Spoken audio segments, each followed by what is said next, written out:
예, 국본 아카데미 이혜원 회장님과 그다음에 국본 아카데미 사무처장님, 그다음에 이제 이람 선생님 마지막으로 이렇게 이람 선생님과 맨 마지막에 우리 이승만 대통령에 대한 기도 그 마지막으로 해서 행사를 마치도록 하겠습니다. 자, 올라오시죠.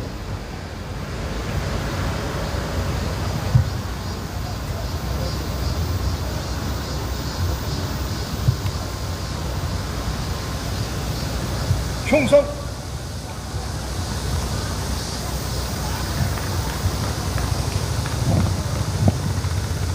예, 반갑습니다. 더운데도 불구하고 자리를 지켜주신 국본 동기 여러분 고맙습니다. 요즘 날씨가 덥다고 하는데 저는 더운 줄을 별로 모르겠어요. 그 이유는 제가 찾아봤지만은 나라가 백작간두가 아니고 이미 넘어갔는데 잠이 오겠습니까? 더위를 느끼겠습니까? 정말로 참담한 심정을 이기지 못하고 잠을 설치고 더위를 물리치는 거 아닌가, 이런 생각을 저는 해봅니다. 지금 대한민국은 어떤 상태인가를 제가 좀 말씀드리고 그 다음 얘기를 이어가도록 하겠습니다. 지금 대한민국은 죽었습니까? 망했습니까? 망해갑니까? 아직도 살아날 가망성이 있다고 생각합니까? 여러 가지 질문서가 있겠습니다만은 저는 감히 동지 여러분께 증거하고 싶은 것은 대한민국은 죽었습니다.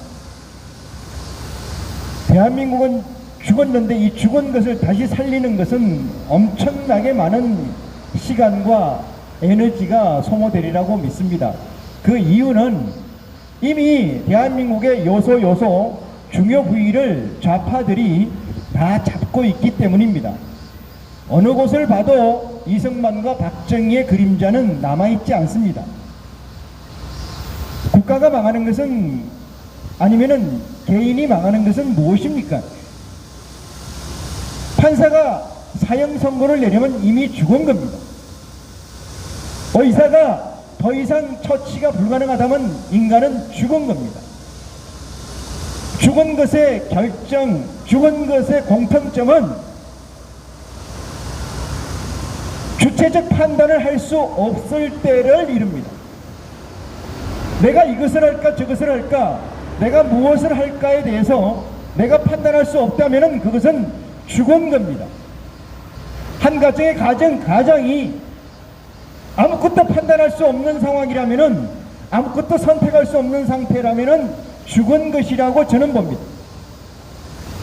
대한민국은 박정희 이승만 정신을 이어받은 이 대한민국은, 그 애국 국민들은 무엇을 선택할 수가 있습니까?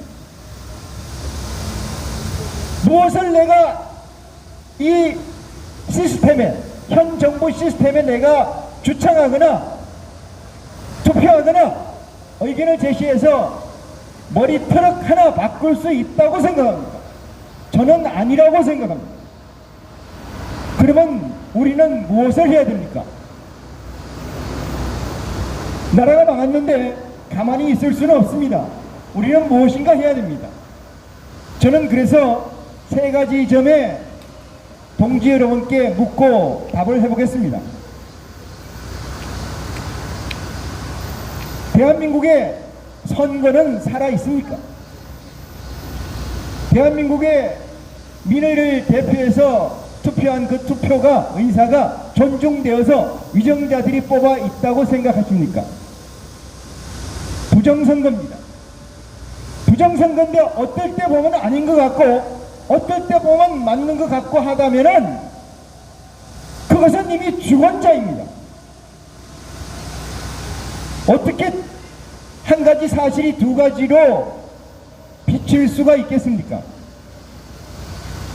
모든 것은 민의가 반영된 게 아니고 저들의 헤게모니 싸움에서 이미 넘어가 있습니다.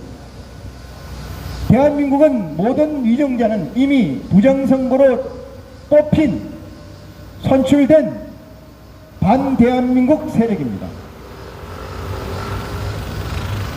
두 번째는 지금 이재명 이하 그들이 참으로 대한민국을 위하는 위정자라고 생각하십니까? 저들이 대한민국의 헌법과 법치를 준수하는 자라고 생각하시냐 이 말입니다. 하나라도 일이라도 그렇게 생각한다면 저들의 편입니다. 대한민국의 편이 아닙니다. 저들은 대한민국 법치를 깨는데 우선하고 대한민국 시스템을 망가뜨리는데 우선해 있습니다. 혹여 저들이 하는 짓이 대한민국을 위하는 것처럼 보이면은 이렇게 이 말을 떠올리십시오. 이재명이가 했습니다. 존경한다 하니까 진짜인 줄 알더라. 더 이상 무엇을 우리가 저들에게 기대합니까? 저들이 대한민국을 국군을 용서하게 할 것이라고, 대한민국 국민을 위한 복리를 정진할 것이라고, 대한민국 국위를 선양할 것이라고 생각하는 것이 일도 있다고 생각하신다면 저는 감히 여러분들에게 말씀드립니다. 지금부터 바꾸십시오. 저들은 하나라도 이승만과 박정희의 정통을 이어받을 생각이 없습니다. 있다면은 CCP 중국 공산당과 김일성 주체 사상의 구현, 그 나라를 이 땅에 만드는 것이 저들의 목표이면은 저들은 분명히 우리에게는 이적 세력이고, 저들은 우리가 맞서서 피를 흘려 싸워서 쟁취하고 죽여야 되는 대상입니다. 민주주의란 이름으로 대한민국을 파헤쳤으며 광복이란 이름으로 반대한민국의 행태를 자행한 저들에게 무엇을 기대한단 말이에요? 저들은 우리하고 같이 있을, 저들은 우리가 교화하거나 선도해서 설득해서 같이 갈 동지가 아닙니다. 그 범주에 있지 않습니다. 저들은 대한민국 법치 안에 있지 않습니다. 저들은 대한민국 헌법 안에 있지 않습니다. 저는 여러분께 감히 주장합니다. 그러면 대한민국은 어디로 갑니까?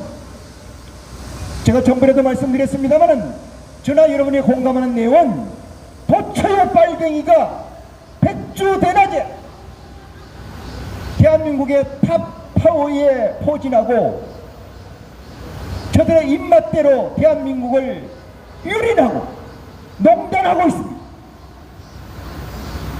유린당하고 농단당하는 이 현실에서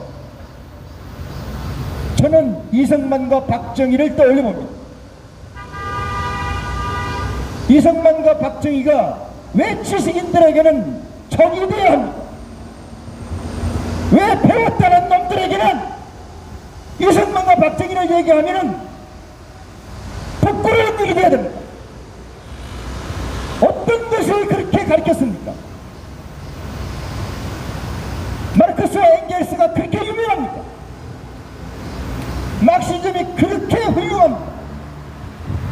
잘 아시는 바와 같이 1911년 12년에 시작된 막시즘의 체제는 72년을 기점으로 종말을 고했습니다.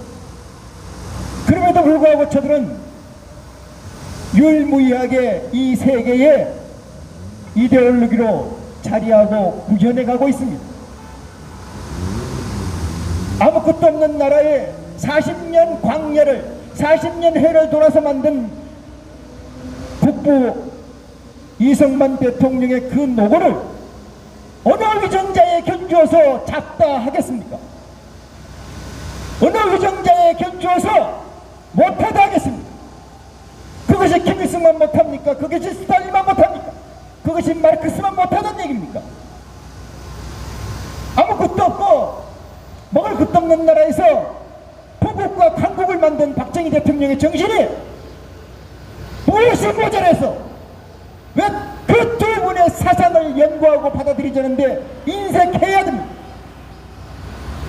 조국을 사랑하시는 국민 여러분, 애국민 여러분, 이승만이 없었고 박정희가 없었다면 저와 여러분이 이 자리에 설 수 있겠습니까? 감히 저는 주창합니다. 시식은 이데올로기를 넘어서서 존재할 수가 없습니다. 지식은 칼보다 강하다 하지만은 칼보다 강한 건 이데올로기입니다. 저와 여러분이 현재 목도하고 있습니다. 이재명의 이데올로기는 무엇이겠습니까? 이재명의 좌파들의 빨갱이들의 낙처, 그들의 출처는 어디에 있냐 말입니다. 그것은 분명 이승만과 박정희 정신에 있지 않고 오직 중국 공산당과 사회 공산주의에 있다는 사실을 저는 적시하고 싶습니다. 지금도 늦지 않았습니다. 먼 길이고 험한 길이지만 우리가 자초했고 우리가 불렀던 길이 아닌가 저는 되묻고 싶습니다. 그러기에 한치도 망설임도 없이 폭염이 문제가 되는 것도 아니고 죽음이 문제가 되는 것도 아니고 오직 이 두 분의 정신을 우리는 숭상해야 되고 받들어서 우리 후손에게 물려줘야 될 줄 믿습니다. 이것이 저와 여러분이 가지고 있는 힘이고 선택할 수 있는 유일한 방법이라는 것. 그래서 저는 여러분과 함께 살았다는 증거를 말씀드리고자 합니다. 끝까지 경청해 주셔서 대단히 고맙습니다. 고맙습니다.